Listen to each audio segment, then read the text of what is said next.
The end goal is for you to not own anything. Well, we've done it. Congratulations. We have all won a premature death due to climate change. The scary open secret in the AI industry right now is that it's possible that we'll end up essentially creating a new species that ends up ruling the world, with a 70% chance that this goes horribly wrong, like human extinction. If you've been feeling burnt out recently, you're definitely not alone. 2026 has been rough. And with so much happening all at once, this isn't the kind of burnout that one weekend off is going to fix. So today we're going to be taking a look at some of the biggest issues that we're facing that are contributing to that constant feeling of fatigue and burnout that you yourself and so many of us have been experiencing. As always, if you like this kind of content, be sure to like, comment, and subscribe. I post new videos like this every week. And with that out of the way, let's jump right into it. Sometimes I wonder if there's something wrong with me because everyone around me seems so much more motivated about work than I am. My coworkers talk about making an impact, promotions, bigger projects, and I'm just over here thinking about going home. Like, I want to do my job, but I don't have this internal drive to go above and beyond. I just want to do my work and leave. My profession is metrics driven, so I feel like it's really hard when you're not motivated. It just sucks. I don't know how to find that drive.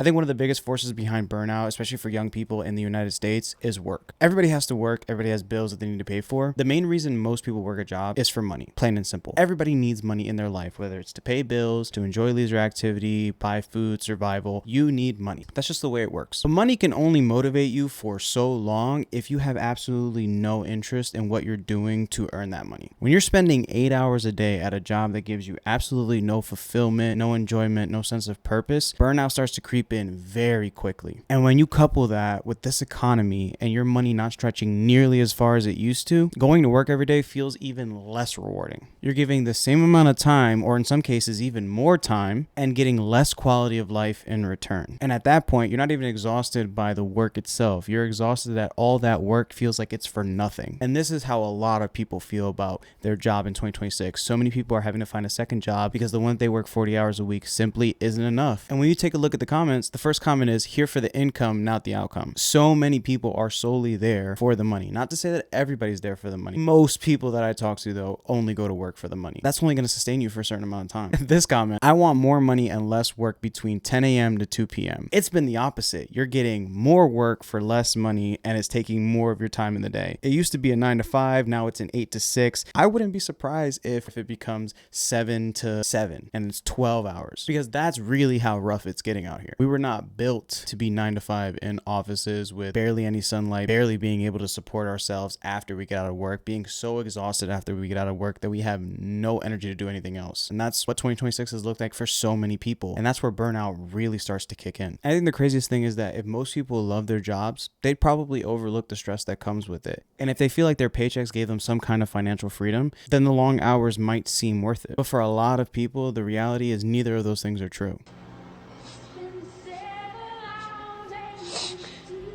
I mean, how many of you right now watching this video are young, just now entering the workforce, working insane hours, tired after you get out of work, and still don't have enough money to enjoy yourself when you do get out of work? And then you're supposed to do that for the next 30, 40, 50 years. If somehow you're able to save enough to retire, because like I said, the economy is so bad, most people aren't even saving money in this economy. So if you're not putting anything towards retirement, you'd be lucky if 30, 40, 50 years is all you had to work, which is like half your life. It's insane. This girl is essentially trapped, like so many of us in today's society. I think that clip sums up how a lot of us Gen Z and millennials are feeling. You're too tired to go to work. You're too poor to not go to work. You're too young to retire.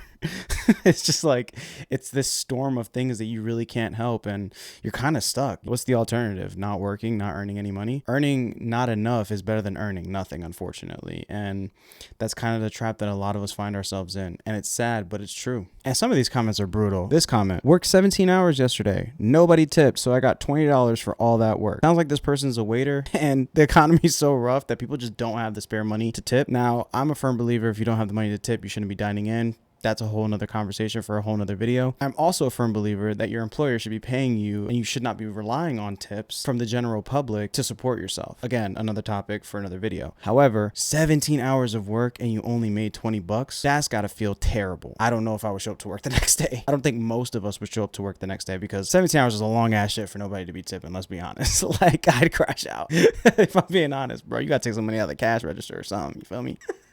No, don't actually do that. I'm just joking. But you know what I'm saying? Like, you got to get it from somewhere. You could have stayed at home and probably found some nickels between the sofas or something that would have probably made more money than showing up for that shift. You're not lazy. Show this to your parents when they say they don't believe you that you can't afford to live. The National Low Income Housing Coalition just published their Out of Reach report that shows you exactly how much you would need to make to afford an average 2-bedroom rental. Not even talk about homes, not talk about buying homes, affording a 2-bedroom rental home, how much you would need to make per hour. No, she said average, not luxury. These are the costs for an average rental. Not a luxury rental, not something that's high rise, that has all these amenities, pool, just a normal rental. I just wanted to point that out. In 0 states in the United States of America, can you afford a 2-bedroom rental home on $7.25? $7.25 is the federal minimum wage as of 2026 in the United States. The federal minimum wage. Now, your state minimum wage might be different, but the federal minimum wage is $7.25. Who the hell is able to live off $7.25? A Starbucks coffee costs more than $7.25. Now, a lot of boomers like to point out, oh, well, you should be making coffee at home. Don't buy the avocado toast. That is besides the point. Why the hell is federal minimum wage $7.25 an hour? Who the hell can live off of that?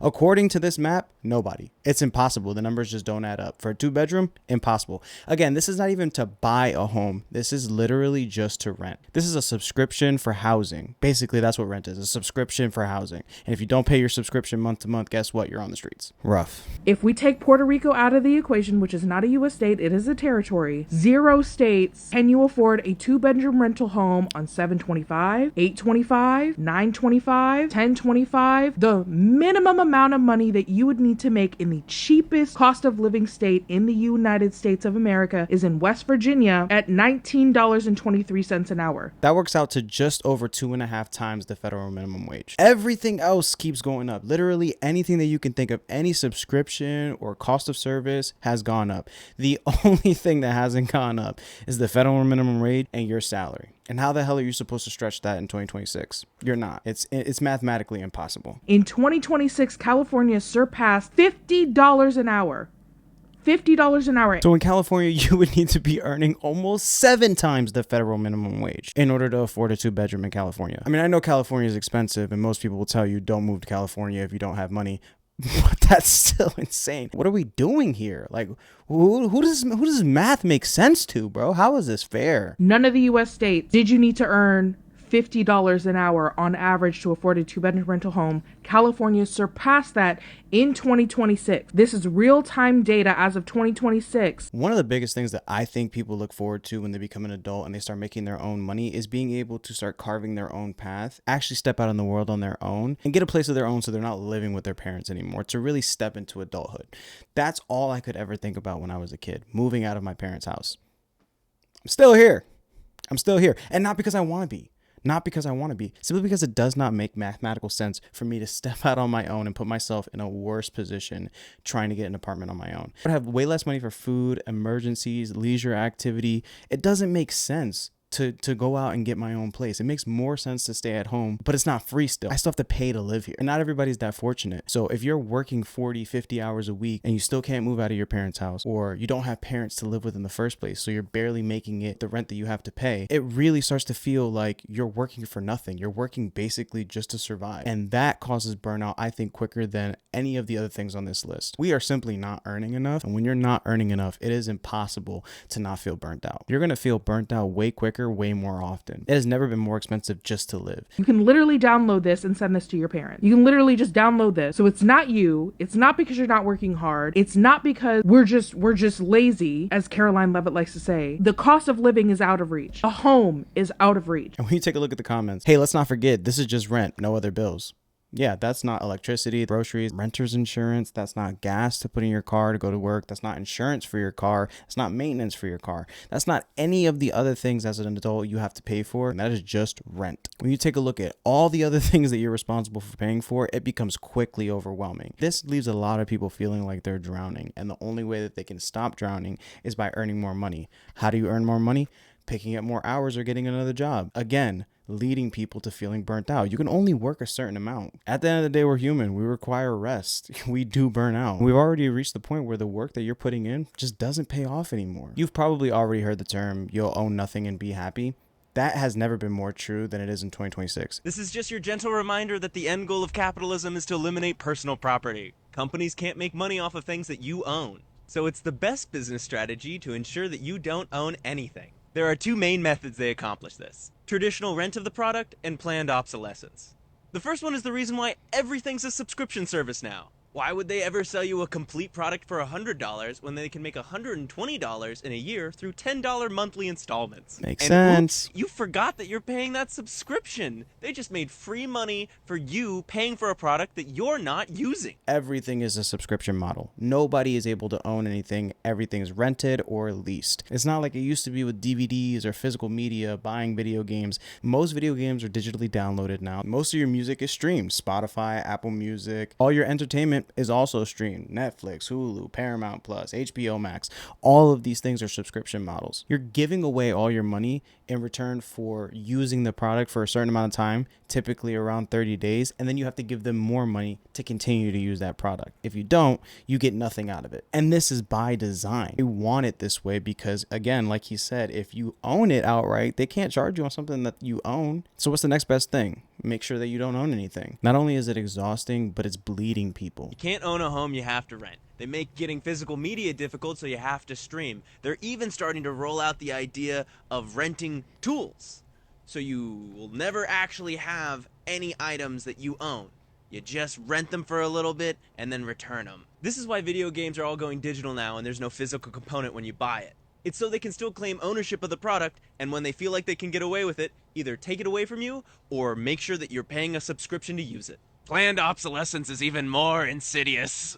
Why would they ever sell you a good product when they can sell you a slightly cheaper, slightly shittier product that you will have to replace in 5 years? I've seen so many videos online of people purchasing new vehicles that are garbage. They're literal lemons. Like there's some feature in it that doesn't work, or everything has gone touchscreen. So if one feature breaks, you have to get the entire module replaced. It's ridiculous. And that is by design, because if they sell you a complete and whole product that never needs service, they can't make any money off of you. Isn't that wonderful? I got a GE fridge I inherited from my great-grandparents. That motherfucker's still kicking, still keeping beer cold. I want you to try to buy a modern fridge that makes it more than 5 years, 7. Hell, some of the tech you buy, they'll push out a software update that intentionally slows down your shit. Apple got sued over this. This is happening. This is the norm. The end goal is for you to not own anything, so that they're always making a profit off of every single part of your life. Sure, you could be worried about communists eliminating private property, but our current system is doing that to personal property. It just has better branding. The end goal is for you to own nothing and be happy about it. Don't be happy about it. And when you really start to see how much of your life has become a subscription, it becomes overwhelming really quickly, and it leads a lot of people to burnout, because it makes them realize a lot of these things that they use on a day-to-day basis, they don't actually own. Some private equity company owns it, and they're simply renting it from them. And a lot of people have actually started to push back on this. Piracy is starting to see an uptick again in usage because of how ridiculous this has gotten. And you take a look at the first comment. If buying isn't owning, piracy isn't stealing. Straight like that. And I'm finna just cancel all my membership. No more Netflix, Hulu, no more nothing. Fuck it. I'ma just watch The Wall. No more Apple Music. I'ma just listen to myself talk.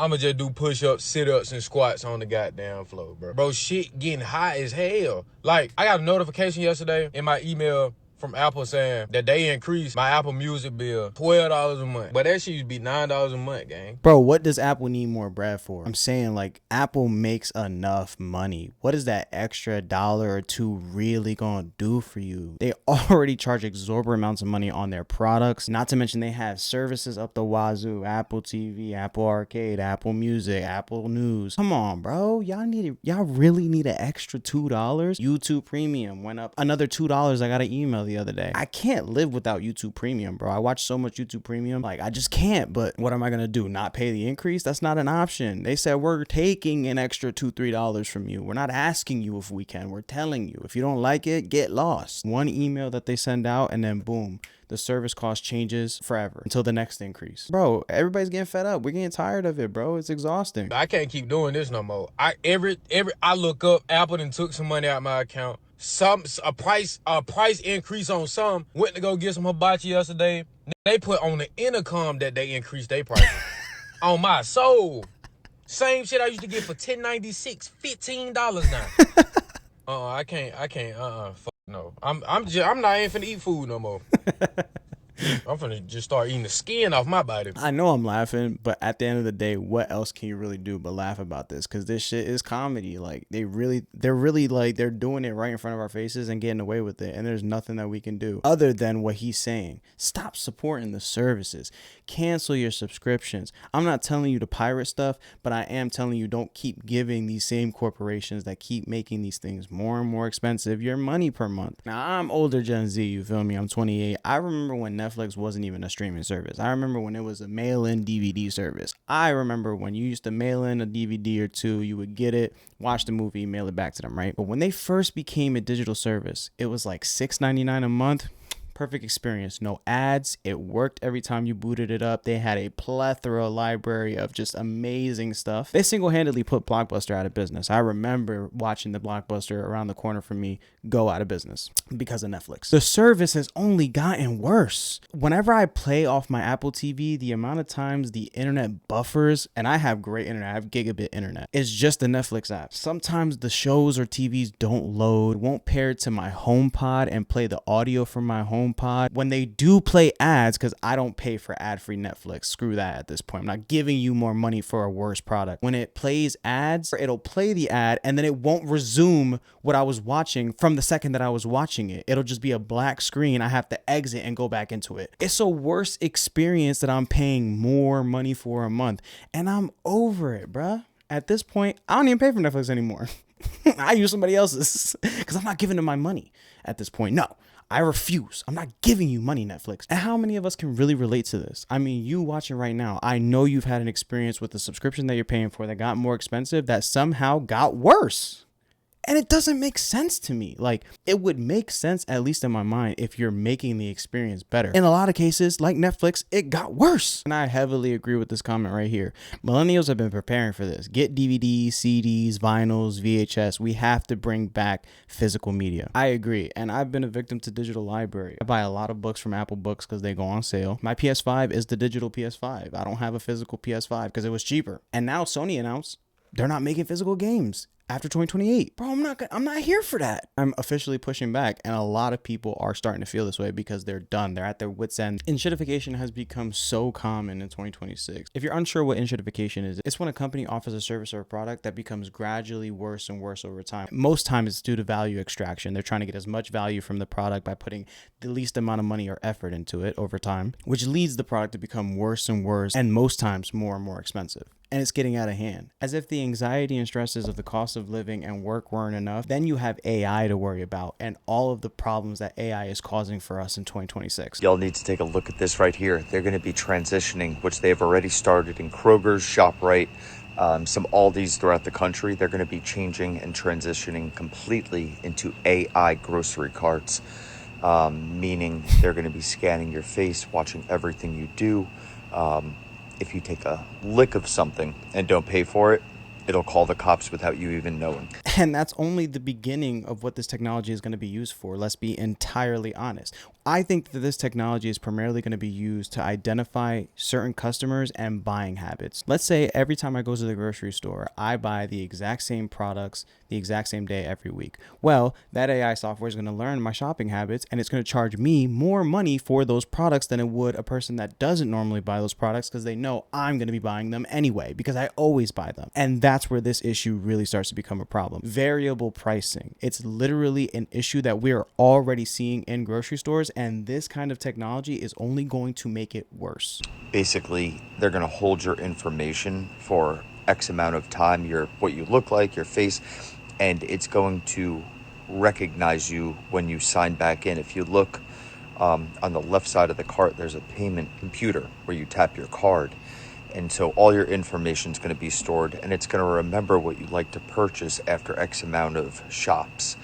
Therefore, let's say you like to buy ice cream a lot, it's going to increase that price on that certain ice cream just because it knows that you like it, and you're not going to know the prices because they're not going to be on the aisles. They're going to be on the computer screen in front of you. That is diabolical and honestly should be illegal. But no, there's really no regulation on AI, so a lot of this stuff is just flying with absolutely no kind of repercussions whatsoever. It is unfair to charge one person more than another person because that person uses that product more than the other person would. Like, what are we talking about? Man, this stuff is getting pretty wild. I mean, every single thing is going to be converted into AI in just a matter of months. And when you take a look at the first comment, at 70 years old, I feel I've lived the best of times. The new world is absolutely horrible. Yeah, thanks, boomer. No, I'm just kidding. Obviously, not every boomer is part of the problem, but you'll notice that a lot of boomers, they have this sentiment. They don't really care about what happens now because they got to live their lives. And at this point, it is what it is. A couple months ago, I found out about this thing called surveillance pricing, where these companies and more charge you a different price and me a different price and everybody a different price based on who they think you are. It's like price tags are dead now. And I wanted to put it to the test. So I called my brother, my mom, and my best friend. Go to Target and buy Spam. Okay. How much is it? $4.99. My price is $4.59. That's bullshit, dude. We're going to order the exact same ride. Okay. Scheduled for tomorrow at noon. From where? Do it from Target Field to the airport. Here's my prices. $36.94 for the Uber X. Mine's $52.95. That is a 30% difference in price. Who is this benefiting? Legitimately, who does this benefit? Not the consumer.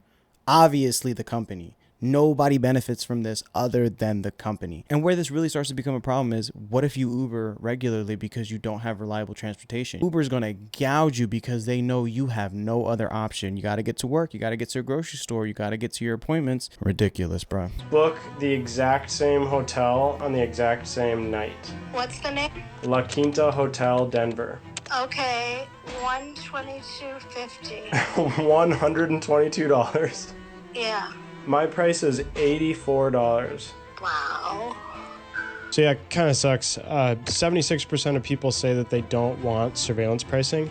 I don't know who the 24% are, but how much does spam cost for you? That 24% are lobbyist bots. Like, what are you who is in favor of this? Who looks at this and goes, yeah, charge me whatever you think it's worth. Bro, what? What are we talking about? This is exhausting to hear, bro. It's like every time you get on TikTok or you go on the news, it's just some new way AI is fucking you. It's almost like AI is making everything worse instead of better. Who is this working for? The top 1%? Come on now. But this is exactly what we don't want to see. We don't want to see them taking this water for their data centers. We don't want to see them siphoning it off. If I get a certain amount of likes on this, I'm coming back with a chainsaw and I'm chopping the pipe, baby. This is disgusting, bro. This is getting dangerous. We're siphoning off way too much of our drinkable water to support these things. And there's no end to it, it looks like. It looks like we're just dumping as much resources as we can, like water, into this. And there's nothing that we can do about it. And this is only the tip of the iceberg with AI, because this next clip is scary. The scary open secret in the AI industry right now is that it's possible that we'll end up essentially creating a new species that ends up ruling the world, with a 70% chance that this goes horribly wrong, like human extinction. That's one possibility. There's many more. It's quite chilling what you're saying. Yeah, it gets me down sometimes. I basically told my wife, let's not have any more kids. It's too uncertain. I don't think they'll ever join the workforce. Everybody should be afraid that their jobs are going to be lost. And I know this because I went to OpenAI in 2022. What I did there was forecasting as to what the next couple of years might look like. And unfortunately, most of the world is kind of asleep at the wheel and doesn't really realize what's going on with AI. So I resigned. I read it somewhere that you lost $2 million for not signing an anti-disparagement clause, meaning you couldn't criticize the company. Yes, for reasons I'm happy to get into. But the main thing I've learned is when I go talk to people at Anthropic and OpenAI about forecasting, they're like, it's not going to take that long. You need to shorten them again. Get them back to 2027 or 2028, because these powerful CEOs, Dario or Sam or Elon, are racing each other to be in control of the most powerful AIs and are literally afraid that if the other guy gets there first, he might become dictator. I mean, Anthropic is on track to be the entire economy by 2030. But none of these people should be trusted with that much power. There's so much to unpack with this one. The fact that he said 70% chance that AI causes human extinction within the next decade is wild. And this is somebody that's worked for an AI company. He saw the writing on the wall and he's trying to warn us now about it. Do I think we're going to heed any of his warnings? No. Mind you, we don't need AI. Nobody actually needs AI. We're trying to find purpose right now for AI in the economy. That's why so many companies are throwing so much money and trying to implement AI wherever they can, because they're trying to find purpose for it. We don't need this shit. And what it's costing us resource-wise is just not worth it. And so many people are against AI, and it feels like the more and more people that are against it, the harder AI gets pushed. No amount of protesting, no amount of I don't want AI slap on my feed, no amount of criticizing this is going to change anything. But this guy is clearly stating that this is not good. We're not headed towards a good direction. He even warned his wife that they shouldn't be having kids. What kind of quality of life would that kid have, seeing everything that's going on with AI and how the economy is moving? Probably not a good one. And the fact that we have been hearing about climate change since I was in grade school, and we're now starting to finally see the repercussions of climate change, the writing is on the wall. And this leads me to the last real big issue that are leading a lot of people to become burnt out and exhausted. And that's the fact that climate change is here. It's happening, and we're seeing it in real time. This has to be like one of the worst summers in modern day history. And if not one of the worst summers in modern day history, then one of the worst summers ever in the entire history of this country. We got massive heat waves. The air is unclean. We can't breathe the air. We can't eat lettuce because the lettuce is going to give us explosive diarrhea. Explosive diarrhea. We can't eat certain fruits because that may give us explosive diarrhea as well. They're recalling eggs because eggs may have salmonella in them. The weather is so bad that trees that have been alive for hundreds of years are literally being ripped from the ground. Ripped from the ground. Our communities are flooded because there's so much rain coming from the sky, and we don't have the infrastructure to handle all of that rain. And it's too much, man. It's too much. And the thing is, yes, climate change is the reason for this. I'm going to reiterate again, the AI centers and the data centers that they keep creating, those big, massive computers that they keep creating around the country, are a contributing factor to all of this. These data centers and the use of AI, it literally raises the surrounding temperature by 16 degrees. And that affects the weather. And then the weather affects the crops that we're consuming and growing. This is not normal. Again, climate change and global warming, like those are big contributing factors. But we are, not even we, the rich people, the billionaires, they're escalating things. They're making things worse by building all these data centers and by using AI. But I digress. Recently in New Jersey, we had a ton of smoke coming from Canada because of their wildfires. The air quality was the equivalent to smoking like 7 cigarettes a day. That's how bad it was. That's how smoky it was outside.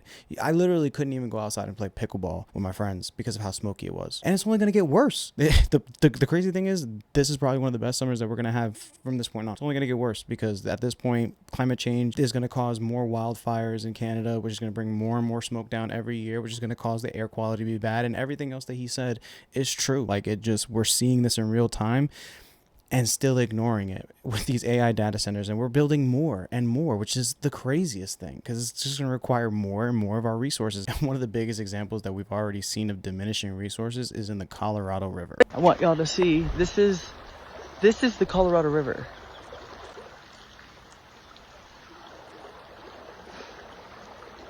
This is it. This is the Colorado River. This is Mother Nature. This is where she begins. So whatever you're trying to say on the internet, I'm right here. So keep talking your shit, and I'm going to keep telling you that the government does not give a fuck about us. They're going to take what little water we have left, and they're going to give it to billionaires because they don't give a fuck about us. We can all die. And you have to fight your government. The federal government will take all of this. Look at this. I can walk right the fuck out here. You tell me how this is going to service 40 million people, 7 states, over 5 million irrigated agricultural acres, 11 national parks, and 30 indigenous tribes, whom I'd like to remind everybody have priority senior winter water rights over this river. They don't care about that. You tell me how this is going to do all that. I'll wait. Simple answer is that it's not. They don't care about who has rights over it, who was there first. They don't care. At the end of the day, they're going to do whatever is in their best interest and whatever is in the best interest of the 1%. And you see things like this on the internet all the time, and it becomes so common that you're not even surprised when you see it, but it all starts to build and add to this feeling of burnout and exhaustion. Like, you really can't do anything. Like, this stuff is going to happen regardless of what you say or do. And it's not surprising when you see articles like the birth rates declining in the US. Who wants to have kids to leave them to a world like this? A world where they might not be able to breathe fresh air. They might not They might have to fight over water and natural resources. That doesn't sound fair. That sounds selfish, honestly. And I don't blame people. And you've even seen people giving up hope on starting a family. Well, we've done it. Congratulations. We have all won a premature death due to climate change. That's right. If you are under 60 years old and still on this planet, you will die a premature death due to climate change. There's no reversing it. Like, it's done. We've had decades to reverse it. You know, if we could have started doing something decades ago, we would have had a chance. If everyone on the planet collectively got together right now and started working towards making the environment safe and healthy, maybe we would have a chance. And it would still take generations, right? Like, me and you will be dead before it's fixed. If we all started to help together right now. Billionaires are building bunkers.